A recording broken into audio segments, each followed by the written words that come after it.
नमस्कार, news blast में आप सभी का स्वागत है। आपके साथ मैं हूं मेघा कौशिक और खबरों की बात करें उससे पहले बड़ी खबर का रुख कर लेते हैं। मुख्यमंत्री आवास पर बड़ी बैठक शुरू हो गई है। कोविड-19 की समीक्षा को लेकर यह बैठक हो रही है। सीएम गहलोत की अध्यक्षता में यह बैठक चल रही है। मुख्य सचिव, डीजीपी सहित चिकित्सा एवं गृह विभाग के प्रमुख अधिकारी इसमें मौजूद हैं और कुछ अहम फैसलों पर आज बैठक हो रही है। तो कुछ अहम फैसले आज लिए जा सकते हैं और इसी को लेकर यह बैठक हो रही है। प्रमुख अधिकारी इस दौरान मौजूद हैं। मुख्य सचिव, डीजीपी सहित चिकित्सा और गृह विभाग के प्रमुख अधिकारी इस दौरान मौजूद हैं। सीएम गहलोत की अध्यक्षता में ये बैठक चल रही है। कोविड-19 की समीक्षा को लेकर ये बैठक की जा रही है। तो आपको बता दें, मुख्यमंत्री आवास पर यह बैठक शुरू हो चुकी है क्योंकि कोविड-19 की समीक्षा बैठक हो रही है। लगातार मामले बढ़ रहे हैं। आज भी जिस तरह से मामले लगातार बढ़ते हुए आए हैं, उसी को देखते हुए ये बैठक हो रही है। सीएम गहलोत की अध्यक्षता में ये बैठक और हमारे सहयोगी नरेश जुड़ गए हैं। नरेश, बैठक शुरू हो चुकी है, क्या कुछ हो सकता है, कोई अहम फैसले लिए जा सकते हैं? बिल्कुल, देखिए, हालांकि 5:30 बजे बैठक शुरू होनी थी, लेकिन निर्धारित समय से थोड़ा देरी से बैठक शुरू हुई है। लेकिन जहां तक इस बैठक की बात है तो काफी अहम बैठक है, क्योंकि जिस तरह से प्रदेश में कोविड के मामले बढ़ रहे हैं, आज जो आंकड़े आए हैं उसमें भी खासकर राजधानी जयपुर की बात करें तो 1400 के अधिक जो आंकड़े हैं वो सामने आए हैं। पूरे राजस्थान में भी स्थिति ठीक नहीं है। और दूसरी तरफ ये है कि जो वीकेंड का जो कर्फ्यू है उसको लेकर एक कह सकते हैं पूरा रिव्यू होगा कि इससे किस तरह जो है वो कोरोना नियंत्रण में मदद मिलती है। और अगर कहीं ऐसा आता है कि कहीं नियंत्रण बन पाता है या नियंत्रण की खबर आती है, तो संभावना इस बात की है कि कल जब कैबिनेट की बैठक होगी तो उसके बाद जो है इस वीकेंड कर्फ्यू को आगे भी बढ़ाने पर विचार हो सकता है। लेकिन फिलहाल पूरे प्रदेश की स्थिति देखी जाएगी और अगर पूरे प्रदेश में भी वीकेंड कर्फ्यू नहीं बढ़ाते हैं तो खासकर उन 4-5 चुनिंदा शहरों में जहां पे कोरोना पॉजिटिव मामले सबसे ज्यादा आ रहे हैं, वहां के लिए एक अलग वैकल्पिक व्यवस्था की जा सकती है। लेकिन फिलहाल आज की जो बैठक है वो यही है कि एक तो जो सरकार के द्वारा जो प्रयास किए जा रहे हैं उन प्रयासों को और आगे तक कहां तक लेके जाए। जिस तरह से अस्पतालों पे भार बढ़ रहा है, लगातार बढ़ रहे हैं, तो क्या ऐसा हो सकता है कि ये जो बैठक चल रही है उसमें ये फैसला लिया जाए कि लॉकडाउन लगाया जाए या वीकेंड जो कर्फ्यू है वो 1 हफ्ते के लिए बढ़ा दिया जाए सभी जगह पे, प्रदेश में पूरे में? मेगा, बहुत जल्दबाजी है इस तरह की बातें करना, क्योंकि फिलहाल तो रिव्यू होगा कि अस्पतालों में जो लगातार भार बढ़ रहा है उसके लिए सरकार क्या और व्यवस्था की जा सकती है। जो निजी अस्पताल उनके लिए, या कुछ होटल है, या कुछ ऐसे कह सकते सामुदायिक केंद्र है, या ऐसे धर्मशालाएं हैं, अगर ग्रामीण क्षेत्र की बात करें तो उनमें किस तरह वैकल्पिक व्यवस्था हो सकती है। क्वारंटाइन के लिए भी अब सरकार को बड़े स्तर पे जो है वो कदम उठाने होंगे पहले की तरह। साथ में अगर अस्पतालों की जो अभी तक जो कोविड डेडिकेटेड अस्पताल है उनमें चूंकि लगातार मरीज बढ़ रहे हैं, ऐसे में अन्य जो विकल्प है उनके लिए क्या जो है कदम उठाए। साथ में जो चलिए, बहुत बहुत शुक्रिया नरेश पूरी जानकारी के लिए।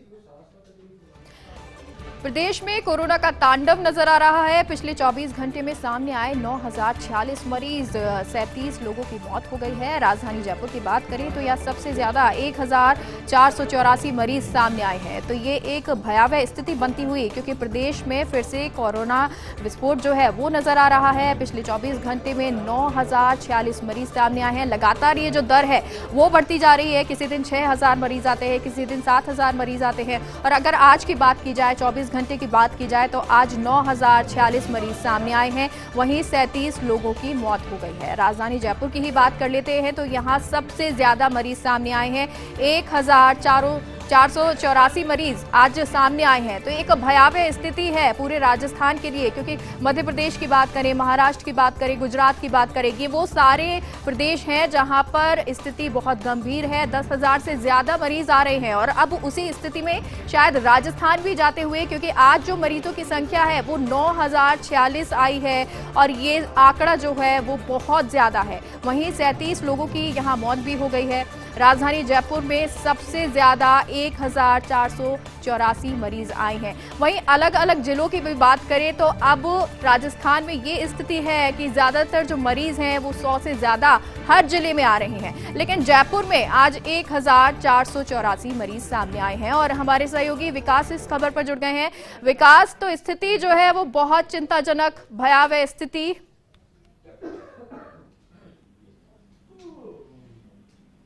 विकास सुन पा रहे हैं आप?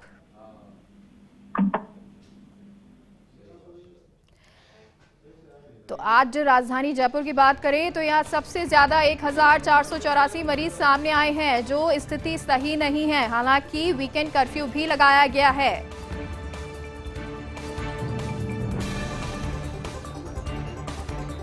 दो घंटे से अधिक समय तक चली सीडब्ल्यूसी की मीटिंग। सबसे पहले सोनिया गांधी ने अपनी बात रखी। तो आपको बता दें 2 घंटे तक सीडब्ल्यूसी की ये मीटिंग चली है और सबसे पहले सोनिया गांधी ने अपनी बात रखी। सीएम गहलोत भी करीब 10 मिनट तक बोले इस मीटिंग में। प्रदेश में कोविड की स्थिति क्या है, वैक्सीनेशन किस तरह से हो रहा है, इसको लेकर भी उन्होंने जानकारी दी। राज्य सरकार द्वारा अब तक उठाए गए कदमों के बारे में भी बताया। पीएम को लिखे पत्र की जानकारी भी सोनिया गांधी को दी मुख्यमंत्री अशोक गहलोत ने। वहीं केंद्रीय स्वास्थ्य मंत्री के बयान को लेकर सीएम गहलोत ने हमला किया है। केंद्रीय मंत्री हर्षवर्धन पर गलत बयानबाजी का आरोप भी उन्होंने लगाया और इस बारे में ट्वीट भी कर चुके हैं सीएम गहलोत। आपको बता दें ट्वीट भी आया था सीएम गहलोत का और उन्होंने कहा था कि राजस्थान में हम पूरी तरह से निपटने को तैयार है। कोरोना से पूरी तरह से तैयारी हमारी है कोरोना से निपटने के लिए और इसीलिए वीकेंड कर्फ्यू भी लगाया गया है। कोरोना के मरीज तो लगातार आ रहे हैं, लेकिन इसके साथ साथ वैक्सीनेशन भी चल रहा है। हालांकि वैक्सीनेशन में थोड़ी सी प्रॉब्लम भी आई थी, कई जगह वैक्सीन नहीं हुई, इसकी वजह से कई सेंटर्स पर वैक्सीनेशन बंद भी हो गया।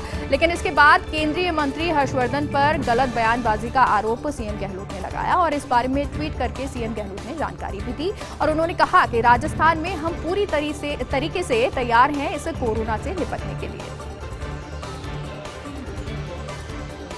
राहुल गांधी की फिर ताजपोशी की सुगबुगाहट नजर आ रही है। जानकार सूत्रों ने इसके संकेत दिए हैं। राहुल गांधी की फिर से ताजपोशी हो सकती है और इसको लेकर सुगबुगाहट चल रही है और इसको लेकर जानकार सूत्रों ने संकेत भी दिए हैं। राहुल के कांग्रेस अध्यक्ष के रूप में वापसी की तैयारियां जोरों पर हैं, क्योंकि अभी तक कांग्रेस अध्यक्ष पद के लिए कोई अन्य उम्मीदवार नहीं उभरा है। ऐसे में अनिच्छुक राहुल पार्टी में शीर्ष पद को स्वीकार कर सकते हैं, क्योंकि राहुल जो है वो इच्छा नहीं रखते हैं शीर्ष पद पर जाने की, लेकिन उसके बावजूद हो सकता है कि वो इस शीर्ष पद को स्वीकार कर लें। पार्टी में एक ही विचार, गांधी परिवार ही कांग्रेस को मजबूत बना सकता है।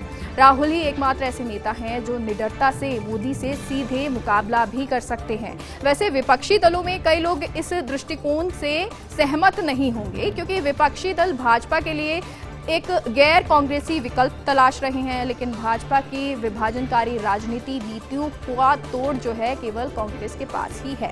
तो ये एक खबर जहां पर राहुल ही एकमात्र ऐसे नेता हैं जो निडरता से मोदी से सीधा मुकाबला कर सकते हैं और पार्टी में एक बार फिर से ये विचार उठ रहा है कि गांधी परिवार ही कांग्रेस को मजबूत बना सकता है और इसको लेकर राहुल ही एकमात्र ऐसे नेता जो निडरता से मोदी से सीधे मुकाबला कर सकते हैं। वैसे विपक्षी दलों की बात करें तो कई लोग इस दृष्टिकोण से सहमत नहीं हैं, क्योंकि विपक्षी दल जो हैं वो भाजपा के लिए तलाश रहे हैं एक गैर कांग्रेसी विकल्प, लेकिन भाजपा के विभाजनकारी राजनीति नीतियों का तोड़ केवल कांग्रेस के पास ही है। तो आखिर आज मिल ही गई राहत। जी हां, आज राहत मिली है। चारा घोटाला प्रकरण में लालू प्रसाद यादव को बड़ी राहत मिली है। 3.5 साल बाद जेल से बाहर आएंगे लालू यादव। झारखंड हाईकोर्ट से लालू को सशर्त जमानत भी मिल गई है।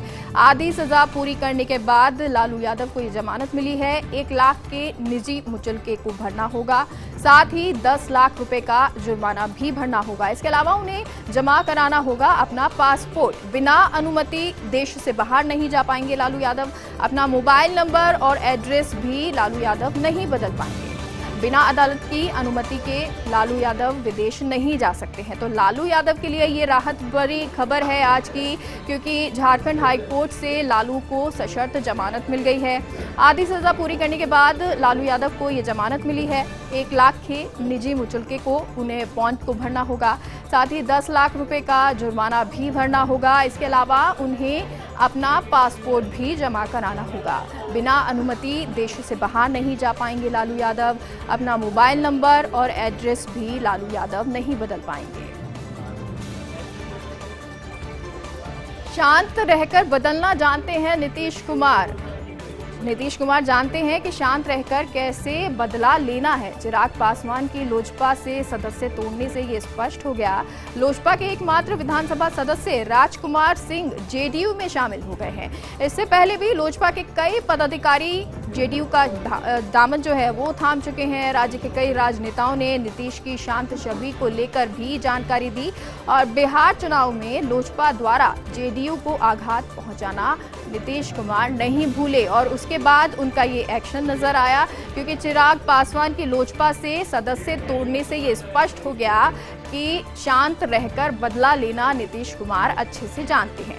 लोजपा के एकमात्र विधानसभा सदस्य राजकुमार सिंह जेडीयू में शामिल हो गए हैं और इससे पहले की भी बात कर लेते हैं तो लोजपा के कई पदाधिकारी जेडीयू का दामन थाम चुके हैं। राज्य के कई राजनेताओं ने नीतीश की शांत छवि को लेकर भी जानकारी दी और बिहार चुनाव में लोजपा द्वारा जेडीयू को आघात पहुंचाना नीतीश कुमार नहीं भूले। मुलायम परिवार में और गहरी होती दरार, तो मुलायम परिवार में दरार गहरी होती जा रही है। उत्तर प्रदेश के सबसे बड़े राजनीतिक परिवार मुलायम सिंह यादव के परिवार में दरार आ रही है। अखिलेश यादव और शिवपाल के बीच चल रही है भारी खींचतान। बीच बचाव भी नहीं कर पा रहे उम्रदराज मुलायम सिंह। परिवार की आपसी कलह का फायदा उठा रही है भाजपा। सपा के प्रभाव वाले क्षेत्र में भाजपा की मोर्चाबंदी है, तो ये मोर्चाबंदी अब तेज कर दी है भाजपा ने, क्योंकि सपा के कई प्रभाव वाले क्षेत्र हैं, लेकिन ये जो दरार है उसकी वजह से जो भाजपा है इसका फायदा उठा रही है। मुलायम परिवार में दरार जो है वो गहरी होती जा रही है। उत्तर प्रदेश का सबसे बड़ा राजनीतिक परिवार है मुलायम सिंह यादव का, लेकिन अब ये दरार नजर आ रही है, तकरार नजर आ रही है। अखिलेश और शिवपाल के बीच ये भारी खींचतान दिखाई दे रही है। बीच बचाव भी नहीं कर पा रहे हैं मुलायम सिंह, उनकी तबीयत भी खराब, उम्र दराज भी हैं और ऐसे में बीच बचाव नहीं हो पा रहा। परिवार की आपसी कलह चल रही है और इसी को लेकर भाजपा जो है वो फायदा उठा रही है। सपा के प्रभाव वाले क्षेत्र में भाजपा की मोर्चाबंदी तेज नजर आ रही है। उत्तर प्रदेश में ओवीसी से गठबंधन करेंगे Pirzada. AIMIM Indian secular front में बन सकता है नया समीकरण। तो ये खबर जहां उत्तर प्रदेश में ओवीसी से गठबंधन करेंगे पीरजादा, एआईएमआईएम और इंडियन सेक्युलर फ्रंट में नया समीकरण बनता हुआ नजर आ रहा है, क्योंकि पीरजादा ने हालिया ही बंगाल चुनाव में शुरू की अपनी राजनीतिक पार्टी और ओवीसी ने भी पीरजादा को कांग्रेस लेफ्ट से गठबंधन करने की सलाह दी है। पिछले साल बिहार चुनाव में ओवीसी को कुछ सफलता मिली थी और अब उत्तर प्रदेश में भी ओवीसी उसी तरह की तरक्की करने का पुरजोर प्रयास कर रही है। ऐसे में पीरजादा के साथ गठबंधन करने में यूपी में ओवीसी को कुछ मदद भी मिल सकती है, क्योंकि पीरजादा उत्तर प्रदेश के मुसलमानों में भी काफी लोकप्रिय हैं और ओवीसी पीरजादा का गठजोड़ सपा के लिए खतरे की घंटी बन सकता है। तो एक बार फिर से आपको बता दें कि राजनीतिक पारी शुरू हो सकती है पीरजादा की उत्तर प्रदेश में, क्योंकि ये गठबंधन बन रहा है, नया समीकरण बन रहा है एआईएमआईएम और इंडियन सेक्युलर फ्रंट के बीच में ये नया समीकरण, जहां पीरजादा ने हालिया बंगाल चुनाव में अपनी राजनीतिक पारी शुरू की तो ओवीसी ने ही पीरजादा को कांग्रेस लेफ्ट से गठबंधन करने की भी सलाह दी। और पिछले साल की बात कर ले तो बिहार चुनाव में ओवीसी को कुछ सफलता मिली थी और इसके बाद ही उन्होंने अब उत्तर प्रदेश में भी इसी तरह की तरक्की करने का जो पुरजोर प्रयास है वो शुरू कर दिया है। ऐसे में पीरजादा के साथ गठबंधन करने में यूपी में ओवीसी को कुछ मदद मिल सकती है, क्योंकि पीरजादा उत्तर प्रदेश के मुसलमानों में भी काफी लोकप्रिय हैं और ओवीसी पीरजादा का गठजोड़ सपा के लिए खतरे की घंटी बनता हुआ दिखाई दे रहा है। बंगाल भी उतना ही भारतीय जितने देश के अन्य राज्य हैं, यानी कि जो बंगाल है वो भारतीय है जितने देश के अन्य राज्य हैं। अब की बार बंगाल में सभी दावे जो है वो धरे के धरे रह गए हैं, क्योंकि वर्ग संघर्ष, पूंजीवाद विरोधी ऊंची सोच के बाद धरातल पर वही जातिवाद बंगाल में नजर आ रहा है। सीमांत क्षेत्र में मतुआ लोग जिन पर सभी सियासी दलों की निगाहें हैं, वहीं उत्तर बंगाल के राजवंशी जो अपने आप को राजपूत के वंशज मानते हैं। इसके अलावा साहा, सुवर्णा, बनिया, तेली आदि जातियां जिनकी अपनी अपनी पहचान है। तो बंगाल की सियासत चरम पर है, इस वक्त चुनाव चल रहे हैं और इसी बीच आपको ये भी हम बता दें कि बंगाल भी उतना ही भारतीय जितने देश के अन्य राज्य हैं, क्योंकि अब की बार जो बंगाल में है उसमें कई दावे किए गए, लेकिन इस सब के बीच ये सभी दावे धरे के धरे रह गए। वर्ग संघर्ष, पूंजीवाद विरोधी ऊंची सोच के बाद धरातल पर वही जातिवाद बंगाल में बना हुआ है और उसी को लेकर वोट बैंक माना जा रहा है, उन्हीं को वोट बैंक माना जा रहा है, वोट भी उसी तौर पर मांगे जा रहे हैं। सीमांत क्षेत्र में मतुआ लोग जिन पर सभी सियासी दलों की निगाहें हैं, तो उत्तर बंगाल के राजवंशी जो अपने आप को राजपूतों के वंशज मानते हैं, और इसके अलावा बहुत सारी जातियां और हैं जैसे कि साहा, सुवर्णा, बनिया, तेली, ये सभी जातियां जिनकी अपनी अपनी पहचान है। मणिपुर हाईकोर्ट ने रद्द किया ओकराम हेनरी का चुनाव। आपको बता दें, मणिपुर हाईकोर्ट ने रद्द कर दिया है ओकराम हेनरी का चुनाव। मार्च 2017 में कांग्रेस के टिकट पर चुनाव जीते थे हेनरी। पूर्व मुख्यमंत्री ओकराम इबोबी सिंह के भतीजे हैं ओकराम हेनरी। वांगखेई विधानसभा सीट पर चुनाव जीते थे ओकराम हेनरी। कांग्रेस के टिकट पर जीतने के बाद भाजपा में शामिल हो गए। हेनरी ने नामांकन के समय कई अहम जानकारियां छुपाई थी और इसी आधार पर ओकराम हेनरी का चुनाव रद्द कर दिया गया था। हेनरी की जगह युमखाम एराबोत सिंह बनेंगे विधायक। भाजपा के टिकट पर 4,336 वोटों से चुनाव हारे थे सिंह। तो ये आपको बता रहे हैं खबर, जहां पर टिकट पर चुनाव जीते थे हेनरी। 2017 में कांग्रेस के टिकट पर ये चुनाव जीते थे और अब मणिपुर हाईकोर्ट ने रद्द कर दिया है ओकराम हेनरी का चुनाव, क्योंकि पूर्व मुख्यमंत्री ओकराम इबोबी सिंह के भतीजे ओकराम हेनरी, जो कि वांगखेई विधानसभा सीट पर चुनाव जीते थे और उसके बाद अब कांग्रेस के टिकट पर जीतने के बाद भाजपा में शामिल हो गए। हेनरी ने नामांकन के समय कई अहम जानकारियां जो थी वो भी छुपाई थी और इसी आधार पर ओकराम हेनरी का चुनाव रद्द कर दिया गया। हेनरी की जगह युमखाम एराबत सिंह अब विधायक बनेंगे। भाजपा के टिकट पर 4,336 वोटों से चुनाव हारे थे सिंह। पश्चिम बंगाल में किस रास्ते पर है वामपंथ? ये बड़ा सवाल उठता है कि पश्चिम बंगाल में अब किस रास्ते पर वामपंथ है, क्योंकि ममता की तृणमूल और भाजपा के बीच सीधा मुकाबला नजर आ रहा है। वहीं वामपंथी दलों और कांग्रेस के तीसरे मोर्चे का महत्व अपना अलग है। तीसरा मोर्चा भाजपा की राह आसान करेगा या तृणमूल की, ये भी देखना होगा। लेकिन जानकारों के मुताबिक दुधारी तलवार की तरह तीसरा मोर्चा है, क्योंकि सत्ता के खेल में निर्णायक हो सकता है ये तीसरा मोर्चा। बंगाल, तमिलनाडु, केरल में विधानसभा चुनाव और महामारी नजर आ रही है। चुनाव आयोग को समस्या पर ध्यान देने की जरूरत है।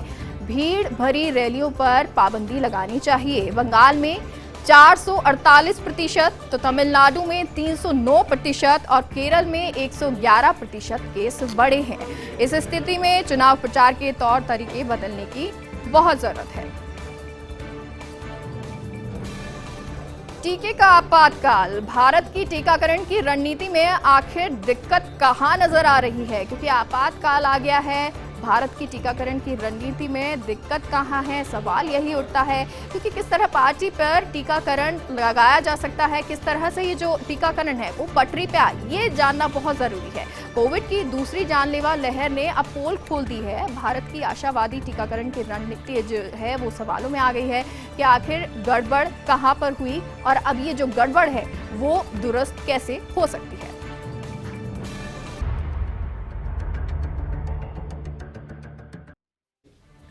ब्रेक के बाद एक बार फिर से आप सभी का स्वागत है और चलिए एक बार फिर से रुख करते हैं खबरों का।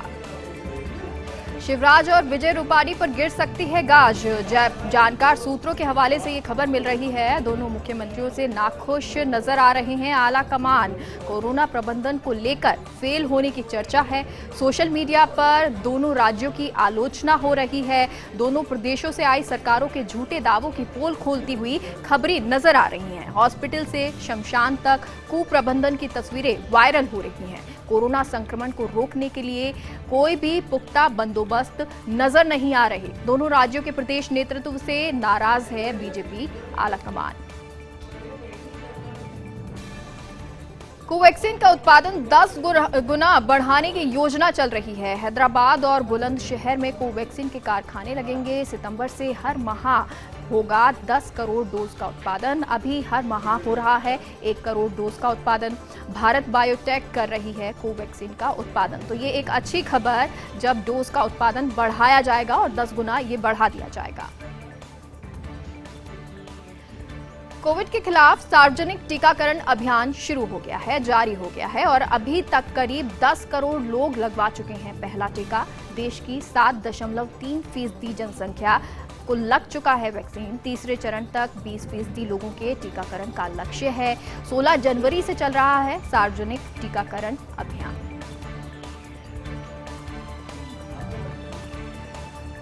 वहीं जयपुर रेल मंडल ने बढ़ाई वेंडर्स की लाइसेंस फीस। 40 से बढ़ाकर अब 50% की गई है लाइसेंस फीस। पिछले दिनों IRCTC ने भी फीस में बढ़ोतरी की थी। 20 से बढ़ाकर 30% की गई थी लाइसेंस की फीस और अब रेलवे के वेंडर्स को भी अतिरिक्त राशि चुकानी होगी। रेलवे यात्री भार में अत्यधिक कमी के बावजूद फीस बढ़ाई गई है। कोरोना से पहले रोज 1 लाख यात्रियों का आवागमन होता था, जबकि इन दिनों महज 22 से 25,000 यात्रियों का ही आवागमन हो रहा है। अन्य मंडलों और जोन की तुलना में अधिक बताई जा रही है ये बढ़ोतरी। तो देश में एक बार फिर से माइग्रेंट लेबर का पलायन शुरू हो गया है। कोरोना के बढ़ते मामलों में और संक्रमण की दर को देखते हुए लॉकडाउन कर्फ्यू की स्थिति बनती हुई। हालांकि railway board chairman Sunil Sharma ने ये विश्वास दिलाया है और कहा है कि इस बार किसी माइग्रेंट को पैदल घर लौटने की स्थिति नहीं बनेगी, क्योंकि रेलवे सभी ट्रेनों का यथावत संचालन जारी रखेगा।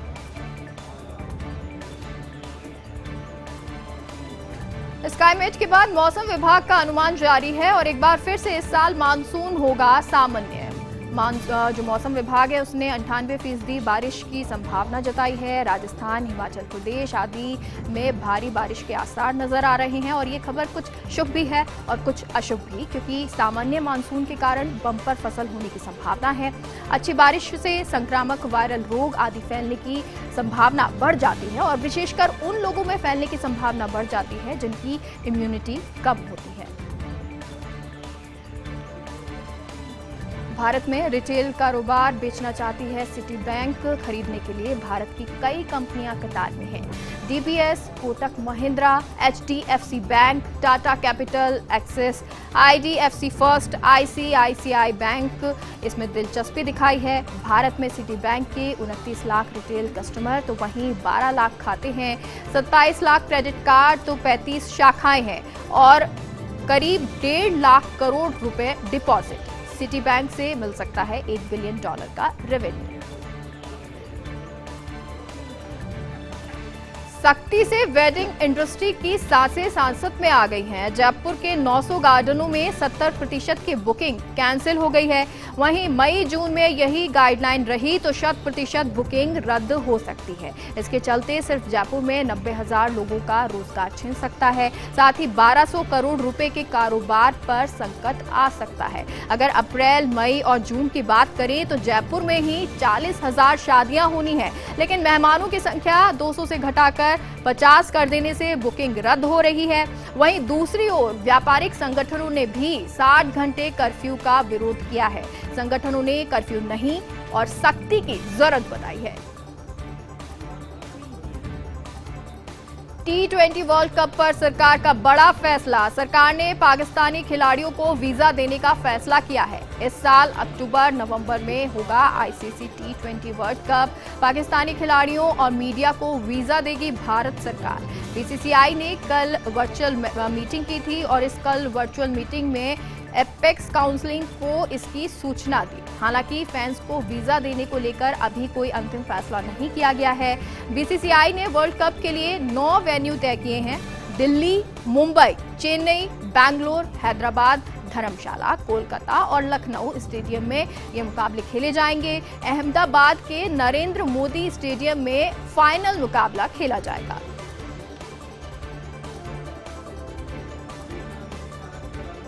बुलेटिन में फिलहाल के लिए इतना ही। आप देखते रहिए फर्स्ट इंडिया न्यूज। नमस्कार।